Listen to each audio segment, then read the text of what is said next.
Europa i euroatlantska Europa, da tako kažem, na čelu na Sjedinjenim Državama, vode totalno pogrešnu politiku prema dijelovima srpskog naroda ovdje u Bosni i Hercegovini i u Srbiji. Tako da je Dodikova strategija u neku ruku iznuđena.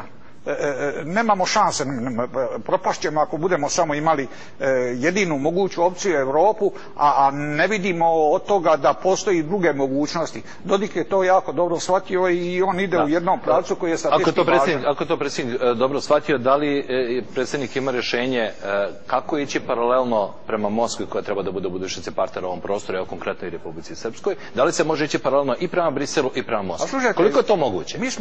Mi smo na Balkanu, Balkan je uvijek morao lavirati između istoka i zapada. Da li je sada vrijeme da se tako... To se radilo u prošlom vijeku za vrijeme detanta, recimo. Možda je to tada bilo moguće.